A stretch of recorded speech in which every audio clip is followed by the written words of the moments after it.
This video is brought to you by Gladiator Concealment and S4 Tactical Gear. Links are in the description box below.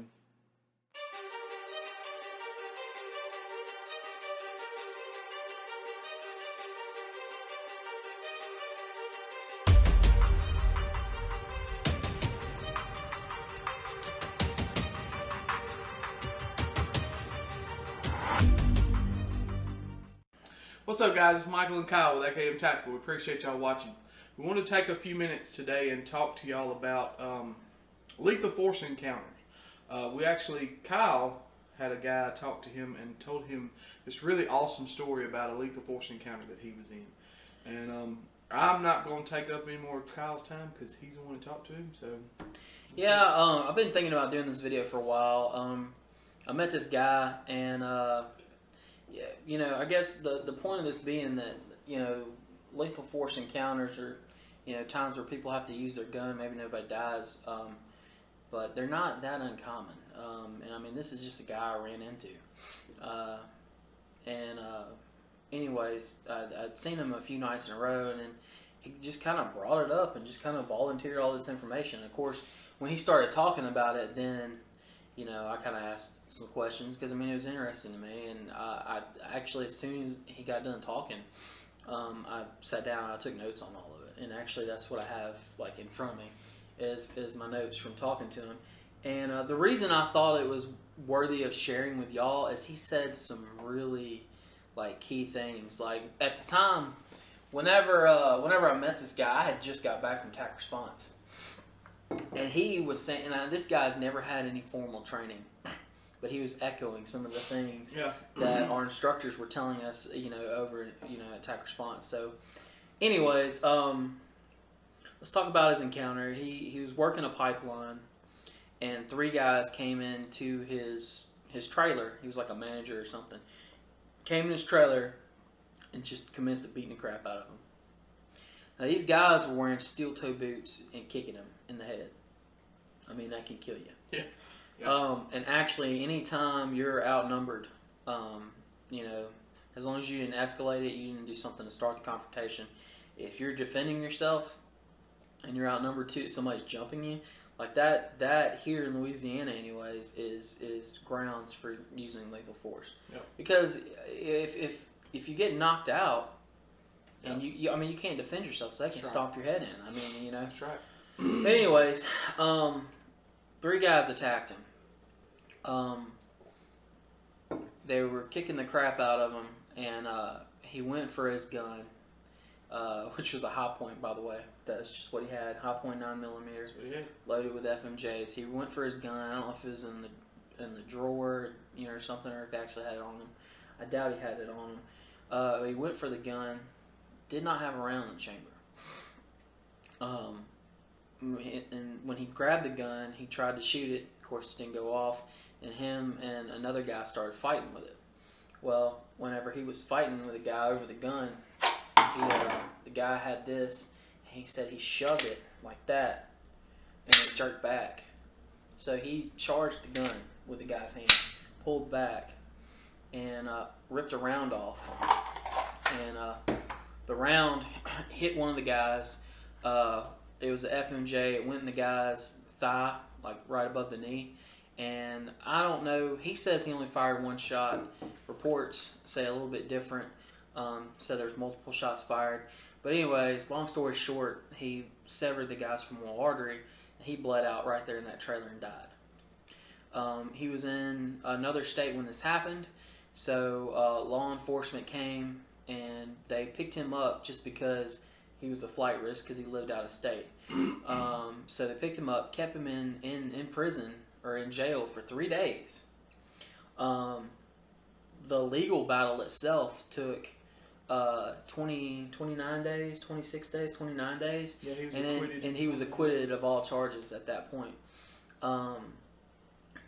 But since then, you know, this happened to him in like 2007, 2008. And he said there's not a day goes by that he doesn't think about it. And, you know, that's just kind of a condensed version of what happened and what he told me that night. But there were some really key things that, you know, to take from his experience that I thought, you know, you could benefit from, that we could all benefit from. You know, the first glaring lesson is what? Keeping around in the chamber. Keeping around in the chamber, yeah. Yeah. Even my father-in-law was like, "Oh, I don't know why you carry around the chamber, blah blah."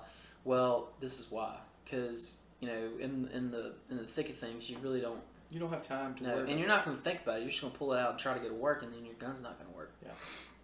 So you know, carry around in the chamber. I mean, otherwise you're just carrying a brick. You know. Yeah. Might as well put a brick in your pocket. Another thing to me that really jumped out to me. Now he got lucky.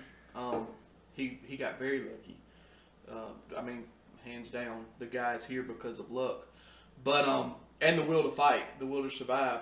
But in a situation like that, everybody has that. Everybody gets that will to survive.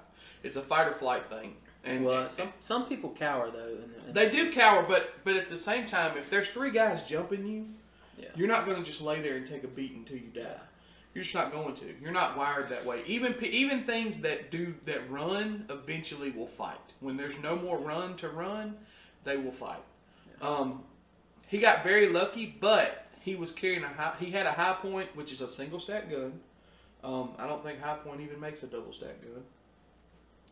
He got lucky in the fact that he shot one guy and the other guys ran off. But what if they wouldn't? What if they hadn't ran off? Mm-hmm. You know, the importance of carrying enough rounds to get the job done jumps out at me. Yeah. Carrying around in the chamber, obviously. I don't know if he had the gun on body or not, but you know, he had to go for the gun. He had to get the gun. Don't know where the gun was at, but if it wasn't on his body, it would have been a lot better on his body. Yeah. You know, he could have maybe stopped that a little bit faster. Yeah, and another thing is, you know, we were talking about him not carrying around the chamber. Well, credit to him for having, to me, his mindset wasn't terrible, because he had the awareness, sense and all that to rack the slide off of the using the guy's hand. And that just goes to, you know, in the moment you got to be able to improvise. You got to be able to, you know, think on the fly. Yep. And he was able to do that, and it saved his life. Yep. Because there's no doubt that those guys would have beat him to death. Yep. And actually, he told me that after the shooting, there was a guy that came up to him and thanked him. He didn't even know the guy, but he was a guy that was partially paralyzed on one side, because those guys were brothers, mm-hmm. and they'd done the same thing to this guy and didn't serve any jail time. They just beat the crap out of him, and the guy was never the same. Like, he basically had a stroke. Wow. So, anyways, he was able to rack the slide in the moment. Another thing is that, you know, people always talk about, oh, why didn't you just shoot him in the leg? You know, why did the cops have to shoot him 30 times in the chest? Blah blah blah. Well, guys, look, one shot, one round to the lower extremity can be deadly, especially if you're not carrying a tourniquet, or you don't have the ability to stop the bleeding. Your femoral artery is nothing to play with. You will bleed out in seconds. Yeah. But there, at the same time, with him, he got lucky again. Yeah, no doubt. He got lucky again. And that shot in the thigh was not a guaranteed thing. He just got lucky and it happened. Especially with him carrying FMJ. So he's carrying FMJ, so he didn't have any expansion. Right. So, you know, when it entered, I mean, he's got a 9mm sized hole. And which is not a very big hole. Yeah, he happened to clip his femoral. Yeah. So shot placement is key if you want to end the fight fast. Yeah. You know, the guy did bleed out, but it probably took him a minute. You know? And you know, moving on from the fight part, because that's just part of it. You know, he was lucky enough that you know, part of it, you know, give credit where credit's due. I mean, he had the will to fight. Absolutely. You know, he was taking on 3 guys. But you know, another part that you got to think about surviving is the aftermath. Yeah, absolutely. And look, he went to jail for 3 days. Yeah, that's he was an innocent man. Yeah. Like, by law, he did not do anything wrong. That's right. But that was a point I was fixing to make. You know, you are gonna go to jail. Yeah. There is no the cops show up and be like, oh, I'm glad you shot that guy. He needed it. You're gonna go to jail. Even if you are an innocent person, there's a lot of innocent people go to jail. Your gun is going to be taken away. You're going to lose your gun. Yeah. And you're going to have a big legal battle afterwards. Yeah. And you know, he was acquitted in 29 days. So I mean, for 29 days, his life was put on hold, and that was fast. That's fast. Yeah, 30 days is quick. Yeah, that's really fast. So I mean, he couldn't work in that time.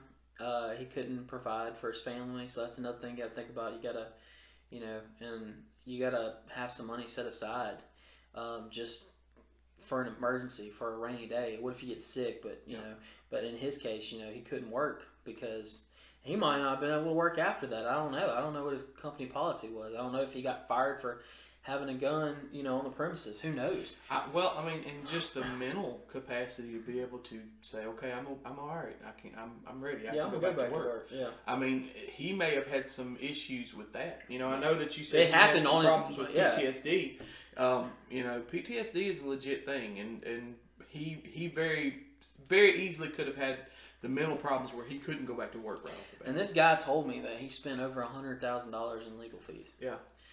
I mean, just try to wrap your mind around that. I mean, he did not do anything wrong.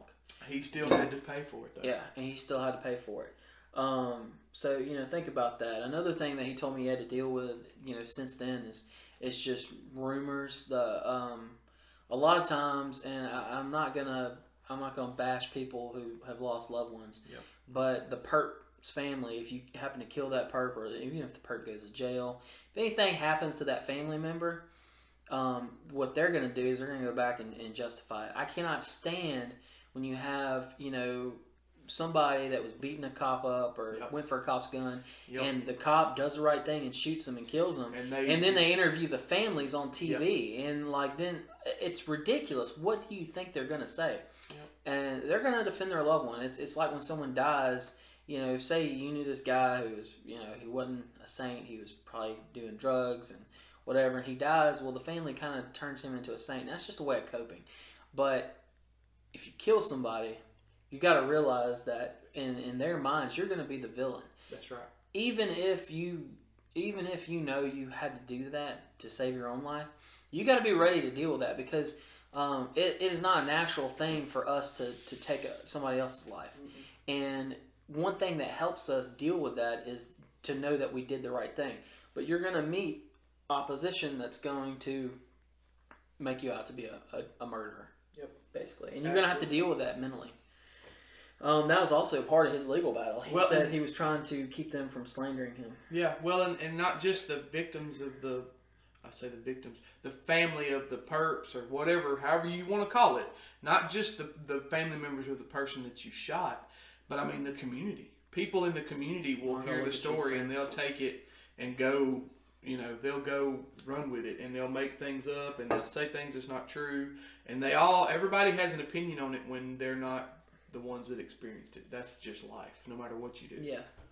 That's something that you got to be able to deal with mentally, and it can be a lot, and it consumes a lot of people. So he had a few physical scars from the confrontation. He talked about his back not being the same. He showed me some scars on his knuckles from where he was. I think the guys actually still had hard hats on, where he was fighting them off. So he had some physical scars, but those were paled in comparison to the emotional scars. Like Mike said, he had some PTSD.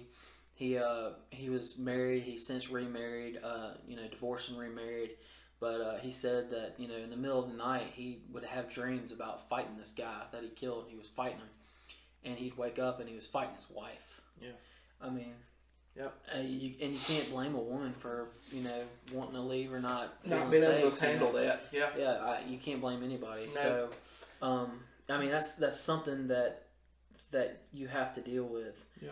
Or anybody that takes a life will have to battle it, and you got to win. You got to win all three of those battles. You got to win the physical battle. You got to win the legal battle, and you got to win most importantly, you have to win the emotional battle. Yeah, it's kind of like somebody told us, and I'm not gonna go into details who said it, but it doesn't do any good to go through all this if you end up blowing your brains out when it's all over, or hanging yourself. Yeah, or dead in a bottle of whiskey. Yeah, or drinking yourself to death. Yeah. Yeah. Or tearing apart your family. Yeah, it doesn't do any good to try to prepare yourself for all this if that's what you're going to do at the end. So yeah, you might have won that gun battle, but you lost. You lost the war at the end of it. Yeah. So I'm gonna leave y'all with a couple of things. We're gonna finish up. We're gonna talk about a couple of quotes that he actually said that I thought were just genius. One thing he said, that gun at your bedside don't help you at the front door. Yeah. And I guess he was just kind of leaving me with some things that, you know, that he thought, you know, this guy was a talker. Don't get me wrong. Like he was the type of guy that liked to talk, but I could tell it bothered him though. You know, he was kind of venting about it. I mean, this is, you know, almost 10 years later, almost 10 years later. But anyways, you know, what he said, that gun at your bedside don't help you at the front door. You know, that's something to think about, guys. Like Reed Hendricks put out a video, and I don't remember what video, but this always stuck with me. If you don't have a gun within, you know, arm's reach of you, you're not armed. That's right. It doesn't matter if you're, you know, in your home or not. If you got to go all the way back to your gun safe, unlock the safe, get the gun out, how long does that take? And that's not going to help you when somebody's kicking in your front door and you got your kids in your living room, and they're there. So we're advocates of carrying at home. Mm-hmm. To me, one of the safest places for a gun is either in my safe where my kids can't get to it, or on my body. Yep. Other than that, I don't like having guns out at all. I mean, we got them out, but kids are at school. Yeah. But we don't like having guns out, and a safe place for a gun is on your body, on your person. So, guys at home, we would like for you to carry at home if possible. Mm-hmm. And two, it just kind of, if you're kind of new to concealed carry, that's the best way to practice. Way to practice. Yeah. Another thing he said, and he kind of was, I guess he was sticking on that door, you know, thing. He said, if that door hits you in the face, at that moment, you ain't in your right mind. Yeah. Those two things that he said right there were just like little pearls, you know, to take and to keep, you know, to keep with you, because I listened to an audiobook on Iwo Jima, and it was about Easy Company and those guys that went to battle, and by the time Easy Company was fighting and they were doing all the island hopping, and they were in Iwo Jima, they had taken so many losses that they were replenishing with kids, like guys fresh out of training, and you know, these guys weren't seasoned combat veterans, even though they were about to take on one of the deadliest, you know, battles that the U.S. military's ever seen. But anyways, these kids, when they were getting shot at, they were like, "Can you believe they're shooting at us? Yeah. Can you believe that?" And in that moment, that's something that may happen. You may just be in disbelief. And that's what this guy was talking about. You know, somebody kicks in your door and you get hit in the face. Everybody says you got a game plan until somebody hits you in the face. Yeah. Well, and I think even if you look at that from a metaphorical standpoint, not necessarily that the door physically hits you in the face, but anytime you get attacked, you don't expect it. Yeah. And I think that's kind of where he's going with that. Life hits you in the face. Life will hit you in the face when you least expect it. You ask anybody who's been in a gunfight, they didn't plan on getting in a gunfight that day. Or you do something different. Yeah, anytime you talk to somebody that's been in something like that, even just a fist fight, not even a gunfight, just a fight of any kind, there's always, if I could go back, I would do this different, or I would do that different. So you try to prepare yourself for everything. Yeah, and that's another thing where training comes in. You've got to go to the range, and you've got to go get some professional training. That way, you know, those kids from Iwo Jima, you know, those heroes, those were a bunch of boys, but they had some good Marine Corps training, and they were able to, you know, extinguish those 22,000, or was it 2,200? But anyways, they were able to overtake Iwo Jima and take that mountain. And the way that they were able to do that was their mental conditioning and their training, just tasking like they had learned in training. And I mean, that applies to, you know, life, or, you know, just a civilian, you know, confrontation. Go back to that training. Your draw stroke should be muscle memory. You shouldn't have to think about it. It should be like breathing. Your trigger pull, you know, your squeeze, all that, you know, that should be... All that should just come natural to you. Yeah. Or, you know, clearing a malfunction. That should just That should not be in... When your gun malfunctions, you shouldn't go... Shouldn't stop and look at it. You should automatically know what to do. Tap rack and go to work. that way, when it does, God forbid, when it does, or if it does happen, that you can be like, okay, I'm in a fight now. I'm in a fight. Mm-hmm. It's time to go to work, and you don't even have to think about it. You can just go after it. So, and it's funny, but and we've never been in a gunfight. Hope we never do. Have to. But it's the same principles as anything in life. We both work in the medical field, so I'm gonna ask you something. Yeah. If a patient codes, do you have to think about what you got to do? Nope. I don't either. Just go to work. You should go to work. If I have a vent patient that goes bad, or I need somebody needs to be intubated, or whatever, I don't have to think about it. I just do it because I've done it so many times.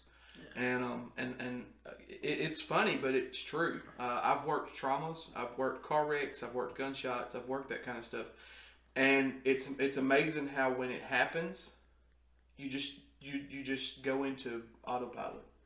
I have worked on premature twins. I mean, I like 20 somethings, 30 something week twins, and you just bam, you just go into auto mode and you just start working. Yeah. If you do this stuff enough, you'll do the same thing. Yeah. So go get training and do your diligence at home. Do your dry fire practice, do your draws. Do those things that way, and that way that in that moment that you can revert back to that training. Another thing that me and Michael have on our training list is force on force. Mm-hmm. Because you can't replicate the adrenaline rush that's in a gunfight. Mm-hmm. Closest thing that you can get to it, and I'm sure it doesn't compare, but is force on force ammunition. So that's something that I would hope that y'all would look at and that you keep in mind. But anyways, this guy just had some really good pearls of wisdom, and keep in mind this guy's never had any training. He's never, I guess he's probably like most of us here in the South. We have guns. We keep guns for protection, but, we just kind of hunt with them. And, we know how to use guns, and we think that's enough. But he said some things from his, his actual deadly encounter that most of your training guys echo all the time. Yeah. And there's a reason for that, because they're, if you get a good trainer, you get a good instructor, their training is based on reality. Yep. And they're just, like Reed Hendricks says, the lessons that we learn are written on the tombstones of others. People have paid for these lessons, for this training that we're getting. We pay a price for it, but others have paid, with their lives or in blood, or with their, emotional state, or with their family, being torn apart. So. People have been there, and we can learn from their mistakes or the things that they did. And so I guess the underlying theme of this video is go get trained. Yep, get trained. Yep. That's all I got, man. Yeah, that's all I got. Guys, we appreciate y'all watching. You know what to do. Like, share, subscribe. If you have any questions or comments, as always, you can put them in the comment section below, or you can jump over to the Facebook page. We always get into a more in-depth conversation there. We will also provide links to all of our social media outlets and sponsors in the description box below. But anyways, guys, we appreciate y'all watching. Y'all be safe.